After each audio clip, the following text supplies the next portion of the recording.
Good afternoon students. मैं गर्वित कुमार, सहायक अध्यापक राजकीय हाई स्कूल बुरहानपुर। आप सभी का हमारी मैथ्स की क्लास में स्वागत है। और पढ़ाने से पहले मैं आप सभी को ये बताना चाहता हूँ कि कोविड का दौर है, सभी शिक्षण संस्थान बंद हैं, भौतिक रूप से पठन पाठन स्थगित कर दिया गया है। किसकी वजह से? कोरोना की वजह से। तो इस कोरोना महामारी के दौर में हम सभी को सावधानी बरतनी है, स्वच्छता का ध्यान रखना है, बार बार हाथों की साफ सफाई करनी है, सैनिटाइज़र का प्रयोग करना है। और जो आपको ऑनलाइन वीडियो प्रदान दी जा रही हैं या वीडियो बनाई जा रही हैं आपके लिए, आप उसका भरपूर उपयोग करें। ठीक है। तो आज का टॉपिक है हमारा वेलन। वेलन एक ऐसी आकृति होती है जिसमें हम किसी आयत को उसकी किसी एक भुजा के परितः घुमा दें। जैसे ये आयत है हमारे पास, ये सही नहीं है, थोड़ा सा इसको सही कर देते हैं। ये इस तरीके से, ये एक हमारे पास आयत है, और यदि मैं इस आयत को इस वाली भुजा के परितः रोटेट कर दूं, घुमा दूं, तो ये कुछ इस तरीके से होगा।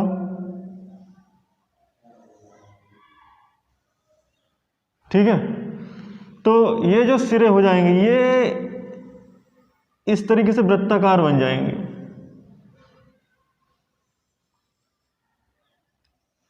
और इस तरीके की जो आकृति होती है उसको हम बेलन कहते हैं। या ये भी कह सकते हैं एक ऐसी आकृति जिसके दोनों सिरे, ये वाला और ये वाला, कैसे हो? वृत्ताकार, समान वृत्ताकार। तो उस आकृति को जो है हम वेलन कहते हैं, लंबवृत्तीय वेलन कहते हैं। ये इसका केंद्र कहलाएगा O। केंद्र से लेकर यहाँ तक की दूरी, ये बेलन की त्रिज्या R कहलाएगी, और ये इसकी लंबवृत्तीय ऊंचाई H कहलाएगी। O डैश तक की दूरी जो है इसकी लंबवृत्तीय ऊंचाई कहलाएगी। ठीक है। तो इसमें हमें ज्ञात करना होता है नंबर 1, लंबवृत्तीय वेलन का आयतन।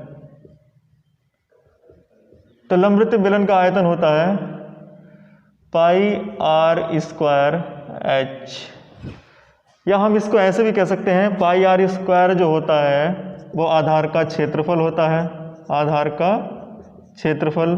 और यदि मैं उसको मल्टीप्लाई कर दूं ऊंचाई से, h मतलब ऊंचाई से,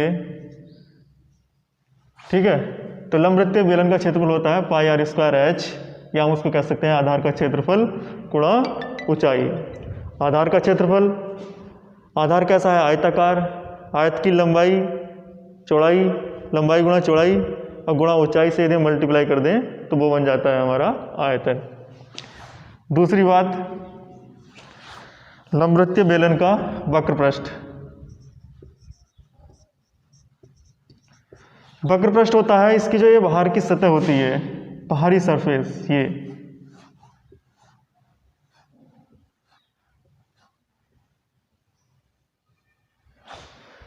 इसमें जो है ऊपर के आधार के सिरे सम्मिलित नहीं होते हैं। ये वाले जो सिरे हैं, जो वृत्ताकार सिरे हैं, ये सम्मिलित नहीं होते हैं। केवल कर्व सरफेस जो होती है, वक्र सतह जो होती है, उसको शामिल किया जाता है।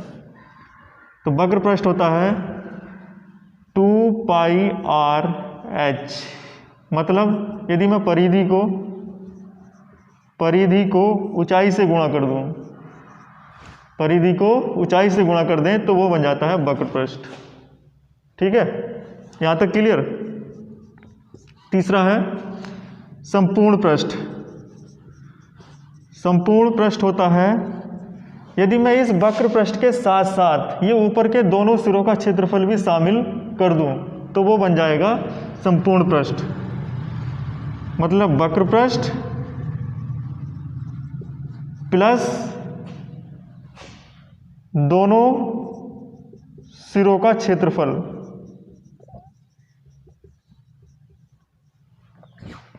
वक्र पृष्ठ होता है 2 पाई आर एच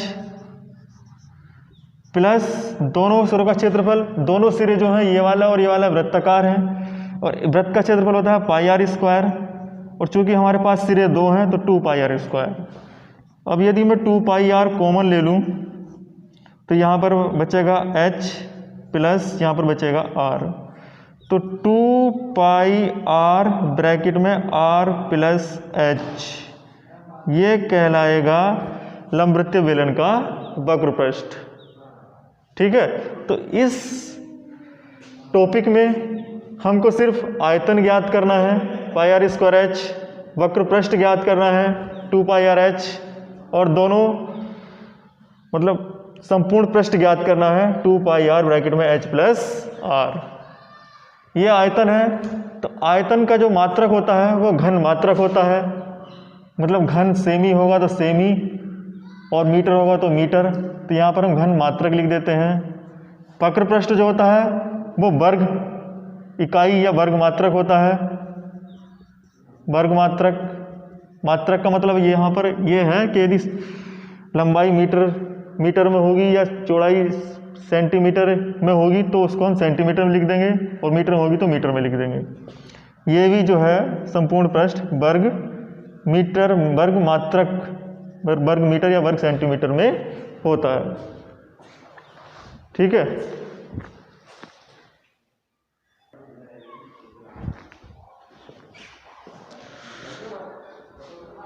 अब इसी पर आधारित आपकी किताब का एक क्वेश्चन है, पेज नंबर 256 है, एग्जाम्पल नंबर 1 है कि एक ठोस बेलन के आधार की त्रिज्या तथा बेलन की ऊंचाई का योग 37 सेंटीमीटर है।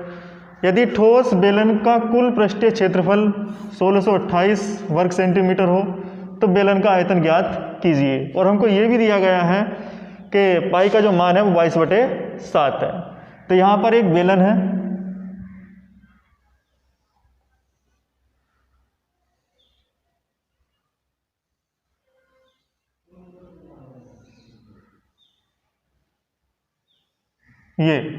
ये बेलन की ऊंचाई है, लंबवृत्तीय ऊंचाई h, और ये बेलन की त्रिज्या r है, यहाँ से लेके यहाँ तक की डिस्टेंस। ठीक है, सॉल्यूशन, माना बेलन की त्रिज्या बराबर r सेंटीमीटर, माना बेलन की ऊंचाई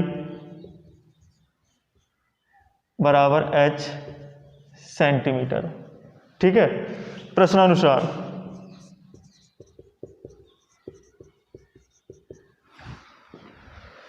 इन्होंने कहा है कि बेलन के आधार की त्रिज्या r और बेलन की ऊंचाई h का जो योग है r प्लस h वो कितना है 37 सेंटीमीटर।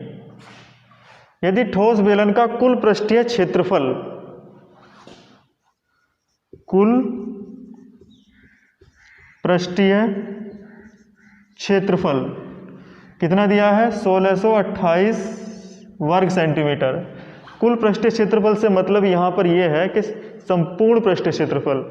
संपूर्ण पृष्ठीय क्षेत्रफल का फार्मूला भी थोड़ी देर पहले हमने बताया था आपको, 2 पाई r ब्रैकेट में h प्लस r, यही तो था, बराबर 1628।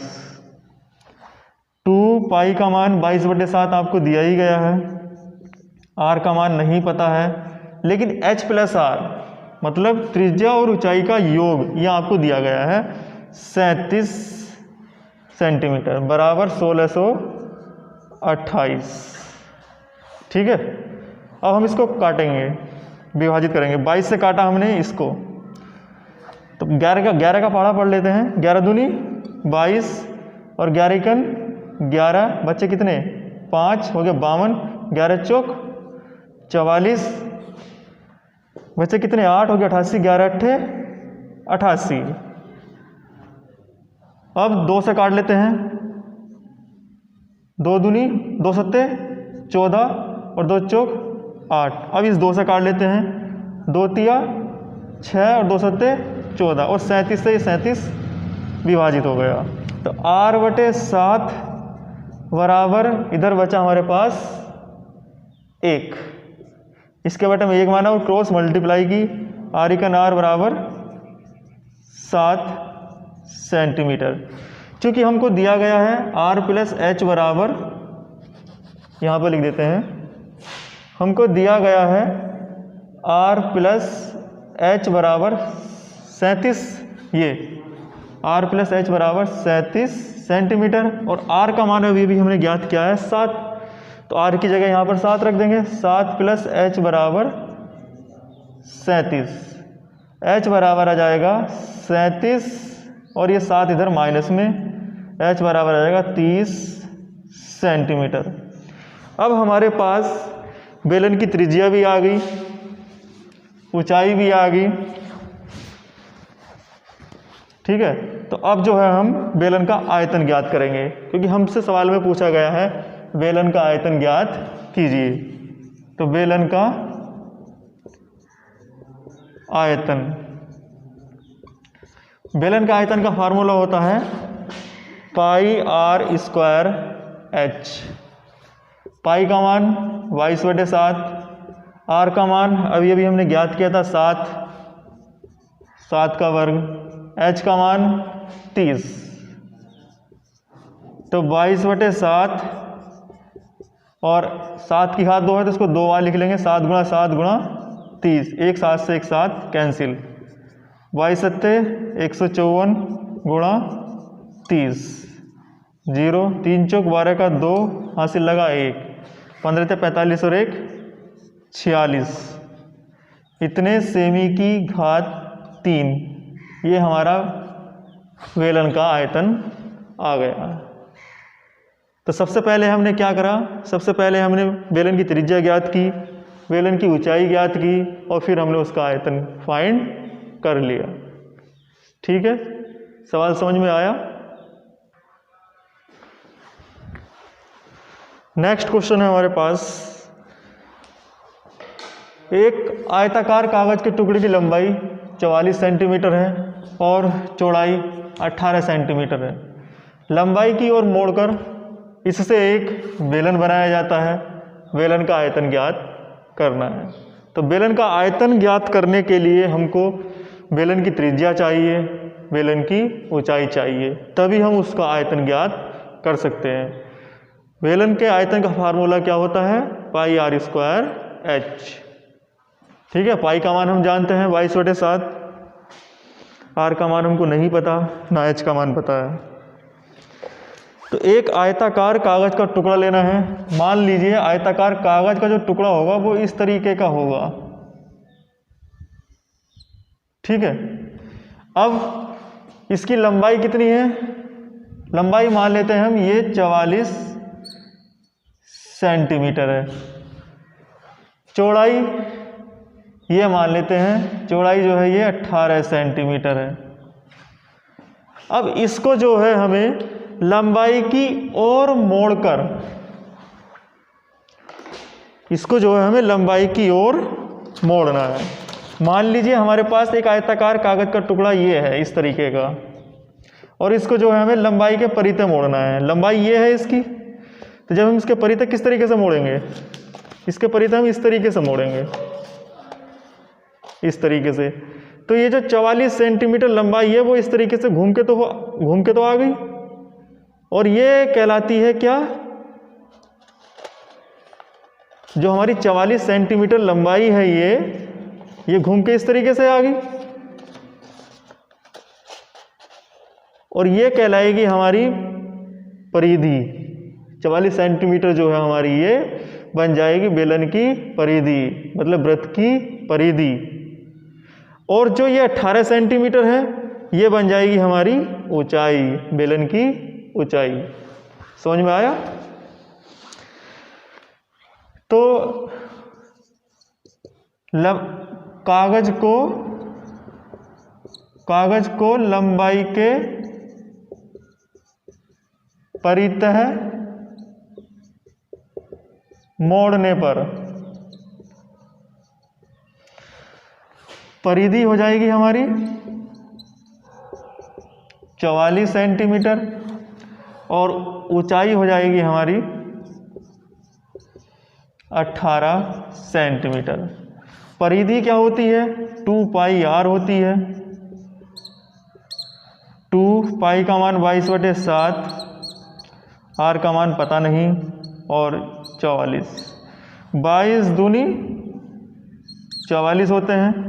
r/7 बराबर 2, इसके बटे में 1 मान लिया और क्रॉस मल्टीप्लाई कर दी, r बराबर 2 सत्ते 14। मतलब त्रिज्या आ गई हमारे पास 14 सेंटीमीटर और ऊंचाई h बराबर हमारे पास पहले से ही है 18 सेंटीमीटर। ठीक है, हमारे पास त्रिज्या भी आ गई, ऊंचाई भी आ गई, तो हम अब जो है हम बेलन का आयतन आसानी से ज्ञात कर सकते हैं। बेलन का आयतन, बेलन का आयतन, आयतन हो क्या होता है? पाई r² h, पाई का मान 22/7, r का मान 14 है, 14 की घात 2 और इंटू h, h हमारे पास 18 सेंटीमीटर। तो 22/7 गुणा 14 की घात 2 है, तो 14 को 2 बार लिख लेंगे और गुणा 18, 7 दूनी 14, 22 दूनी 44 और 44 गुणा 14 की 18 से गुणा कर लेंगे, 18 चौक 72 का 2 हाथ से लगे 7, 18 का 18 7 25। अब 252 की 44 से गुणा कर लेंगे, 4 दूनी 8, 25 चौका 100, 8 8 0 1 1, 11 0 88 बराबर 11 0 88 सेमी की घात 3। तो इस तरीके से हम बेलन का आयतन ज्ञात कर सकते हैं। बस ये ध्यान रखना है, जब हम आयताकार कागज को लंबाई के परिधि मोड़ेंगे तो जो लंबाई है हमारी वो परिधि बन जाएगी और जो चौड़ाई है वो हमारी बेलन की ऊंचाई बन जाएगी। ठीक है, और फिर इस तरीके से हम अपने सवाल को सोल्व कर सकते हैं। ठीक है, इस तरीके से जो है आप जो हमारी एक्सरसाइज की प्रॉब्लम्स हैं उनको सोल्व करोगे। धन्यवाद।